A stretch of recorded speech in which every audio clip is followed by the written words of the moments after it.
One theme that we've tried to emphasize throughout this course is that history isn't set in stone.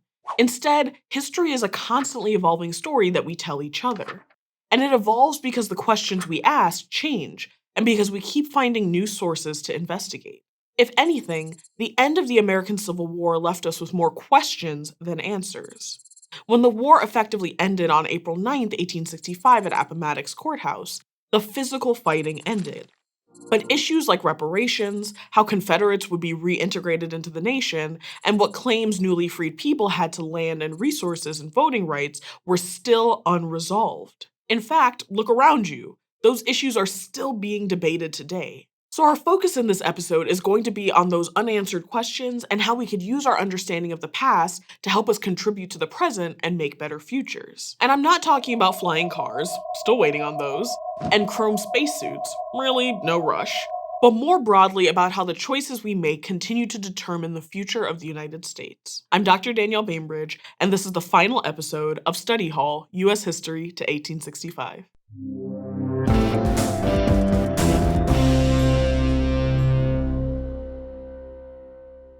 The Civil War was by far the bloodiest war in American history. In just 4 years, at least 620,000 and up to 750,000 people died in combat. Even more horrific were the 1.5 million casualties, which includes those who died, but also anyone else who went missing or was wounded. 1 in 13 soldiers who returned home from combat were amputees. Adjusting to civilian life with a missing organ or limb is challenging for veterans nowadays, and there were many fewer treatments available for Civil War veterans. Humans are resilient, but many jobs in farms and factories were physically challenging. Even getting from one place to another tended to take more physical effort in the 19th century than it does today. So imagine the difficulties amputees faced. And then there's the emotional impact of war. In 1865, we didn't have a specific diagnosis for post-traumatic stress disorder or PTSD. But historians know that people who experience trauma often continue to suffer, and so they look to see whether that was the same for Civil War veterans. Looking back through medical records, historians have noticed many soldiers diagnosed with diseases like acute mania or nostalgia. Those records describe symptoms like being broken in mind and body, nightmares, detachment from friends and loved ones, and rapid heartbeats, which might now be diagnosed as PTSD. 19th century understandings of how the mind and body worked and how veterans should move on after war were clearly different from our current understandings. But there are also connections between the way people suffered and persevered in the past after trauma and the ways they do now. Another challenge after a huge tragic event like a war is how to handle the impact of mass death. A military unit often consisted of neighbors from adjacent towns or counties. So when one of those units suffered, like the 26th North Carolina Infantry Regiment that suffered over 80% casualties, entire communities were decimated. The Union underwent some economic changes after the war as well. During the war, the North benefited from a significant industrial base that thrived by contracting with the government to provide uniforms, guns, and food. But when the war ended, many of those jobs transitioned from creating those wartime supplies to building parts for the growing railroad industry. The Republican Party, which had become prominent under Abraham Lincoln for opposing slavery and leading the Union's war efforts, eventually adopted industry and business growth as one of its many post-war platforms. The South struggled to recover after the war as well, especially because at the center of white Southern culture, politics, and society was the support of slavery and a strict racial hierarchy. They had fought the war to defend slavery, an inhumane and horrific institution, and loss. So they had to figure out how to rebuild their part of the United States without slavery. At least as far back as 1919, Southern educators did some of this rebuilding by recommending textbooks that framed the war in a favorable light to the region. One prominent educator, Mildred Rutherford, even proposed rejecting any book that calls a Confederate soldier a traitor, a rebel, and the war rebellion, that says the South fought to hold her slaves, that speaks of the slaveholder as cruel or unjust to his slaves, that glorifies Lincoln and vilifies Jefferson Davis. Every version of history is a story that humans are telling each other, whether it's based in truth or not so much. It's important to notice when the same story is being told in different ways by different people, and use our questioning skills as historians to investigate the details. Sometimes understanding what motivates certain groups to record and spread false versions of history can help historians dig towards a truer version of events. After the war, between 1865 and 1877, America underwent a period known as Reconstruction, an attempt to put the pieces of a very broken country back together. But this wasn't like reuniting the pieces of a pristine, organized US map puzzle. It's more like if you dumped out the puzzle pieces, lost the box that had the picture, and then your dog came through and ate half of them. See, Americans had an old image of what the nation looked like, but they also had to create a new nation and build some pieces of it from scratch.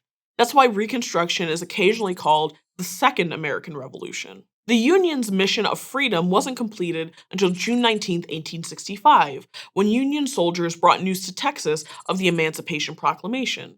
Today, Americans celebrate Juneteenth as the end of slavery in the United States. Those newly freed people, along with some people motivated to try and repair some of the immense damage done by slavery, worked hard to make a more just nation.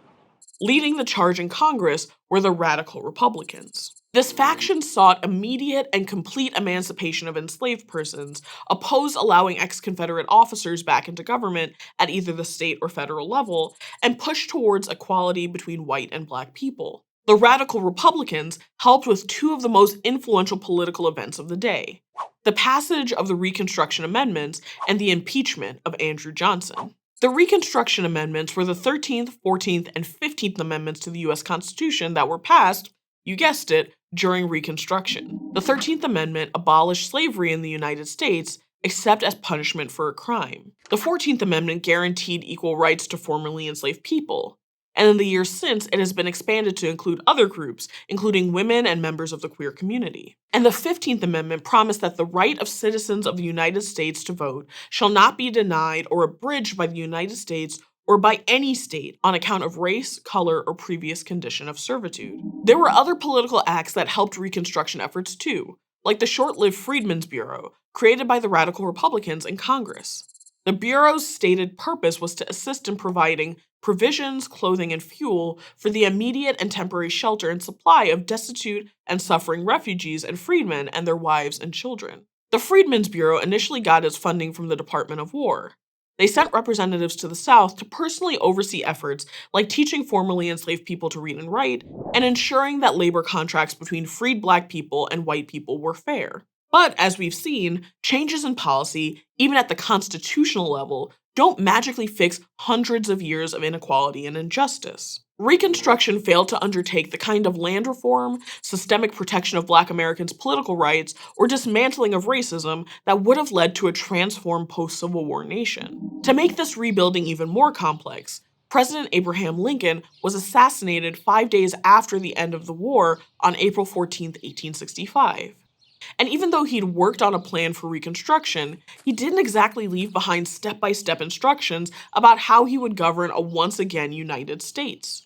So the issue fell to Andrew Johnson, his vice president from Tennessee. Even though Tennessee seceded during the Civil War, Johnson chose to remain in the US Senate and loyal to the Union.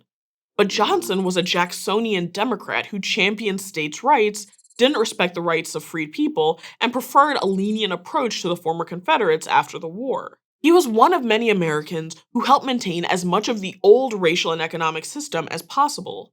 Slavery might have ended, but there was a significant number of people who wanted to keep the profits it had produced and the racial regime that had supported it. So one part of the reason Reconstruction failed to live up to the hopes and dreams of so many Americans was that President Johnson acted as a counterweight to the radical Republicans in Congress. In March 1867, the radical Republicans passed a series of laws that included sending US troops to the South to keep peace and restricted President Johnson's ability to intervene. One of the laws, called the Tenure of Office Act, prohibited the president from removing members of his cabinet without approval from the Senate.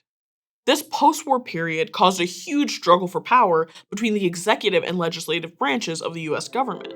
On February 21, 1868, Johnson clearly violated the Tenure of Office Act by firing Edward Stanton, who was the Secretary of War under President Lincoln and who Johnson had already tried unsuccessfully to replace. In response, the House immediately moved to begin impeachment proceedings against Johnson, and 3 days later, the House voted to impeach him. In the Senate, the decision to convict Johnson of high crimes and misdemeanors was fierce. Senator Charles Sumner framed Johnson's trial as one of the last great battles with slavery. Driven from these legislative chambers, driven from the field of war, this monstrous power has found a refuge in the executive mansion where, in utter disregard of the Constitution and laws, it seeks to exercise its ancient far-reaching sway. In the end, the Senate fell one vote short of convicting Johnson, meaning he remained the U.S. president until former Union Army General Ulysses Grant was inaugurated the next year. If Johnson had been the only person to oppose a true reckoning with the legacy of slavery, Reconstruction could have continued without him, impeachment or not. But many other Americans, as we've said, also oppose this deep social and structural change, and we can see the consequences throughout American history and even today. One of the enduring questions we have about Reconstruction and this entire post-war period in general is, what could have been? But instead of dwelling on that question, we can use it to fuel the history we're making now in the United States. What can we learn from the half-baked structural reforms after the Civil War? And how can we continue to fight injustices that are enshrined in the politics, social norms, and the very land of the nation we live in? Over the course of this series, we've watched history unfold from the indigenous cultural hubs of the Cahokia and Hohokam to the shipping centers of New York City and Boston. And so many pieces of this history, including the many events we couldn't get to in 30 episodes, are just waiting to be rediscovered, re-examined, and recontextualized. Every time we reconsider our past, a new generation has brought its own take on American history up to 1865. And, in all likelihood, fingers crossed, future generations will continue to do the same. After all, we're all historians and all have a role to play in filling out the unabridged American story. Thanks for watching Study Hall, U.S. History to 1865, which is part of the Study Hall Project, a partnership between ASU and Crash Course.